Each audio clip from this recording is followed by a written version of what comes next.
तो क्या शशि थरूर और पीएम मोदी के बीच डील फाइनल हो चुकी है? क्या शशि थरूर कांग्रेस का साथ छोड़ देंगे? क्या शशि थरूर भारतीय जनता पार्टी में शामिल हो जाएंगे? दर्शकों, एनडीए सरकार के एक फैसले ने इस वक्त कांग्रेस पार्टी में फूट की शुरुआत कर दी है। जहां एक तरफ देखा जाए तो केंद्र सरकार की तरफ से प्रतिनिधि मंडल कहीं न कहीं पाकिस्तान के नापाक हरकतों को उजागर करने के लिए बनाया गया है, तो उसमें शशि थरूर का नाम शामिल किया गया है। कांग्रेस ने जो नाम दिए थे वो नाम सरकार के द्वारा नहीं चुने गए, बकायदा शशि थरूर का नाम आगे किया गया। इससे कांग्रेस पार्टी में फूट पड़ती हुई नजर आ रही है, नाराजगी देखने को मिल रही है। जहां जयराम रमेश, जो कि कांग्रेस के महासचिव हैं, वो ये बात को कह रहे हैं कि हमने तो ये नाम दिया ही नहीं था, फिर सरकार ने ये नाम चुना क्यों और किसके आदेश पर। और उसके बाद देखा जाए तो संदीप दीक्षित, जो कि शीला दीक्षित के बेटे हैं, वो ये कहते हैं कि भारतीय जनता पार्टी की हमेशा से यह रणनीति रही है कि किस तरीके से विभाजित करने का काम किया जाए। प्रधानमंत्री मोदी और शशि थरूर के बीच जिस तरीके से नजदीकियां बढ़ रही है, इससे कांग्रेस में अब कहीं ना कहीं हलचल देखने को मिल रही है। सवाल इस बात को लेकर उठ रहे हैं कि क्या शशि थरूर भारतीय जनता पार्टी में शामिल हो जाएंगे।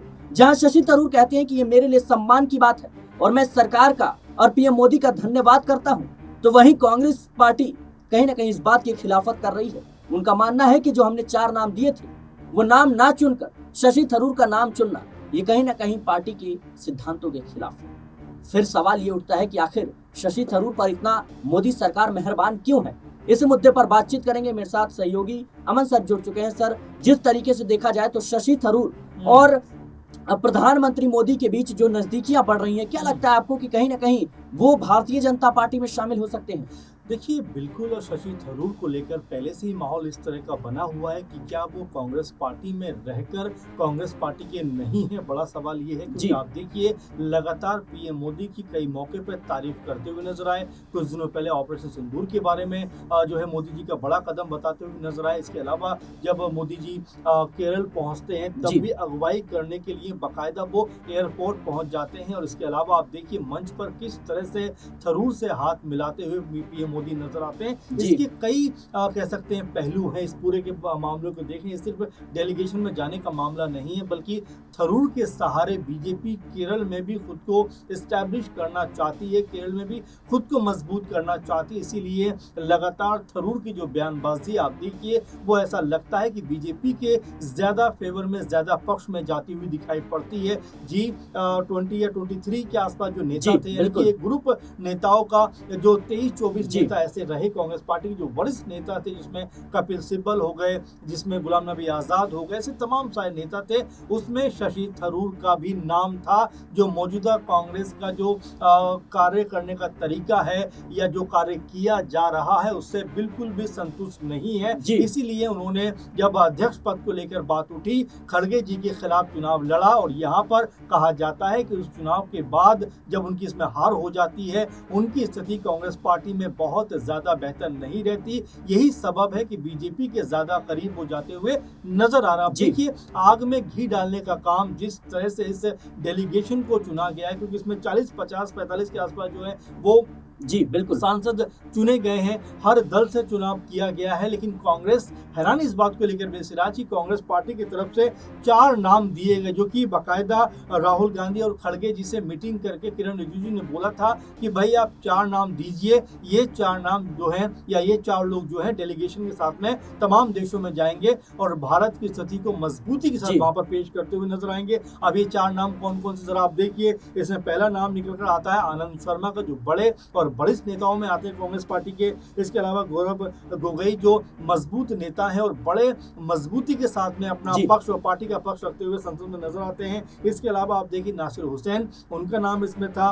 और कह सकते हैं पंजाब के जो अध्यक्ष हैं फिलहाल अभी अमरिंदर राजा बडिंग, उनका भी नाम इसमें शामिल था। लेकिन चारों नामों को नहीं चुना गया। शशि थरूर, जिनका नाम कांग्रेस पार्टी ने नहीं दिया था, उनको बीजेपी ने चुना है। और ये अपने आप में ये बताता है कि भाई क्या पार्टी से भी अब ऊपर शशि थरूर हो गए हैं, जहां पर उनको पार्टी की परवाह भी नहीं है। पार्टी की तरफ से ये भी कहा जा रहा है कि शशि थरूर ने कहीं ना कहीं जो लक्ष्मण रेखा है उसको जी। पार कर दिया, और जिस तरीके से उनकी नजदीकियां बढ़ रही है, जिस बिल्कुल। तरीके से हाल ही में प्रधानमंत्री मोदी का जी। स्वागत करने के लिए वो एयरपोर्ट पहुंच जाते हैं और कहते हैं कि मैं इंतजार कर रहा हूं, तो ये तमाम जो चीजें हैं, और प्रधानमंत्री मोदी ने बाकायदा जिस तरीके से भरे मंच से ये कहा था कि यहाँ केरल के मुख्यमंत्री भी हैं, शशि थरूर भी हैं, ये लोग इंडिया गठबंधन के पिलर हैं, मजबूत पिलर हैं, और ये जो तस्वीर देखने को मिल रही है ये बहुत लोगों की नींद उड़ा देने वाली है। क्या ये सीधा कांग्रेस पर वार था पीएम मोदी का? देखिए बिल्कुल वो तो वार था ही था, लेकिन जिस तरह डेलीगेशन की हम लोग बात कर रहे हैं, जी। इसमें शशि थरूर का चुना जाना कांग्रेस पार्टी को अचंभे में डाल गया कि भाई 4 जो नाम हमने दिए थे उनको ना चुनकर बीजेपी ने उनको चुना है जिनका नाम हमने इस लिस्ट में दिया ही नहीं। अब यहाँ पर जो शशि थरूर है पार्टी लाइन से ऊपर उठकर क्या कह रहे हैं कि मैं इसके लिए धन्यवादित हूँ, और समाज जो राष्ट्र के प्रति अगर मेरी कोई भी सेवा की जरूरत होगी तो मैं अपने आप को इसमें गर्व महसूस करूंगा, और वो इसके लिए तुरंत हामी भर देते हैं। ये नहीं कहते कि पार्टी से पूछूंगा तब फैसला करूंगा, बल्कि वो सीधे तौर पर कहते हैं कि मैं अपने आप के लिए गर्व का पल जी रहा हूं जहां पर मोदी सरकार ने मुझको इसके लिए चुना है। अब सारा का सारा कहीं ना कहीं बखेड़ा यहीं से खड़ा होता हुआ दिखाई पड़ता है कि क्या बीजेपी कांग्रेस पार्टी को 2 हिस्सों में ऐसे बांटना चाहती है कि किस तरह से चालाकी के साथ में जो चारों नाम मांगे गए थे वो उनमें से क्यों नहीं दिया गया। और जब देखिए बीजेपी को अपने ही आप से जब लोग चुनने थे तो आखिर वो 4 नाम क्यों मांगे गए, ये सवाल उठ के आ रहा है। और साथ में आप ये देखिए कि शशि थरूर के बारे में लगातार ये बात कही जा रही है कि भाई बहुत जानकार है, विदेशी मामलों के काफी समझ रखते हैं, यूएन में काम कर चुके हैं, और तमाम सारी बातें कही जा रही हैं। तो क्या बीजेपी उनको फिर विदेश मंत्री बनाने वाली है? क्या कुछ ऐसा प्रोसेस होने वाला है? क्योंकि इतनी तारीफ शशि थरूर की बीजेपी कर रही है कि उसकी आप मत पूछिए, क्योंकि थरूर को ऐसा लग रहा है कि वो इस समय विदेश मंत्री जयशंकर से भी शायद ऊपर उठ गए हैं। तो यहाँ बीजेपी को लेकर ये कहा जा रहा है। लेकिन जिस तरीके से शशि थरूर लगातार विदेशी मामलों में और भारत की कूटनीति संबंधों को लेकर मोदी सरकार की तारीफ कर रहे हैं, आसार तो यही नजर आते हैं। देखिए बिल्कुल, और कूटनीति के लिहाज से देखा जाए तो देखिए कोई भी चुनाव जरूरी हो जाता है, लेकिन पार्टी का पक्ष भी मजबूती के साथ में होना चाहिए, क्योंकि वो सांसद अगर हैं तो कांग्रेस पार्टी की वजह से है, कांग्रेस पार्टी के टिकट पर चुनाव लड़ा है, तो कहीं ना कहीं पार्टी की एक रिस्पॉन्सिबिलिटी हो जाती है पार्टी के लिए कि भाई एक बार हम जो है अपने दल से पूछेंगे, अध्यक्ष से पूछेंगे, उनकी स्वीकृति मिलने के बाद जरूर हम जाएंगे। और यहाँ पर जो 4 नाम दिए गए, क्या शशि थरूर से पहले ही कोई नाराजगी कांग्रेस पार्टी की चल रही है? क्या बड़े लेवल पे आपस में दोनों के अंदर गैप हो गया है? और बीजेपी का थरूर को चुनना क्या संदेश देता है कि क्या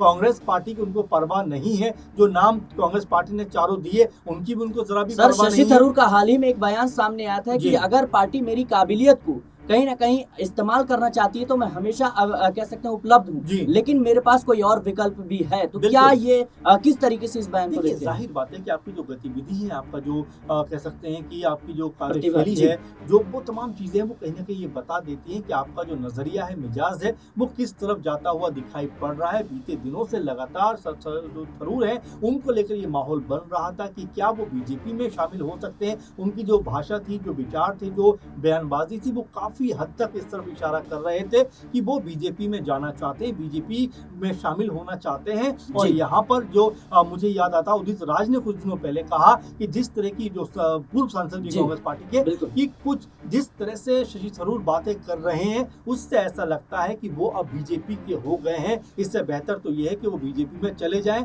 तो ज्यादा अच्छा रहेगा, क्योंकि थरूर लगातार पार्टी लाइन से अलग हटकर बात करते हुए नजर आ रहे हैं। यहाँ पर ये भी हो सकता था, थरूर कहते हैं कि भाई मोदी सरकार का बहुत धन्यवाद है कि उन्होंने मुझे चुना, लेकिन पहले मैं अपनी पार्टी से मशवरा करूंगा, उसके बाद अंतिम निर्णय आपको बताऊंगा। देखिए राष्ट्र के लिए समर्पित सभी सांसद है, ऐसा नहीं है कि थरूर ज्यादा समर्पित है और ये जो 4 सांसदों के नाम दिए थे ये समर्पित नहीं है। तो यहाँ पर आपस में कहीं ना कहीं फूट डालने का काम। संदीप दीक्षित के बयान को लेकर क्या राय है आपकी? जिस तरीके से कह रहे हैं कि कहीं ना कहीं ये कांग्रेस को विभाजित करने की रणनीति है। हाँ, जाहिर बात है, संदीप दीक्षित ने ये बात कही है कि ये बांटने वाली बात हो रही है या बांटने वाला तरीका हो रहा है कि कांग्रेस पार्टी के वो नाम जो कांग्रेस पार्टी देना चाहती थी उनसे हटकर एक ऐसे नाम को चुन लेना जिसको लेकर कांग्रेस पार्टी ने कोई चर्चा नहीं की थी, और उस नेता ने भी तुरंत हामी भर दी। कहीं ना कहीं ये बताता है कि आपस में जो बांटने का काम बीजेपी कर रही है। और अब तक आपने देखा है कि तमाम कांग्रेस लीडर बीजेपी में जाकर शामिल हुए हैं, लेकिन उनका हशर कोई बहुत अच्छा नहीं रहा है। आप देखेंगे इक्का दुक्का नामों को छोड़कर कोई बहुत बड़े लेवल पर नजर नहीं आते। क्या यहाँ पर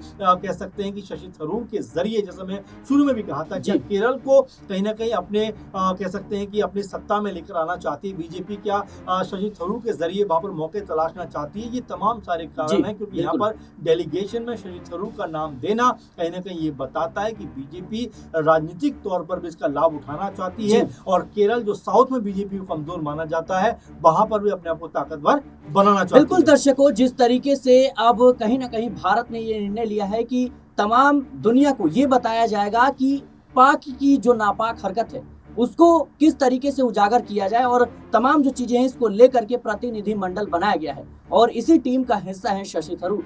जिस तरीके से कांग्रेस ने 4 नाम दिए और भारतीय जनता पार्टी ने उन नामों को साइड करके शशि थरूर के नाम को आगे किया, जो लंबे समय से विवादों में रहे हैं। गांधी परिवार से इनकी दूरियां भी देखने को मिल रही हैं, और मोदी जो प्रधानमंत्री मोदी हैं उनके करीब भी देखे जा रही हैं। ऐसे में देखना होगा कि शशि थरूर का अगला कदम क्या होता है।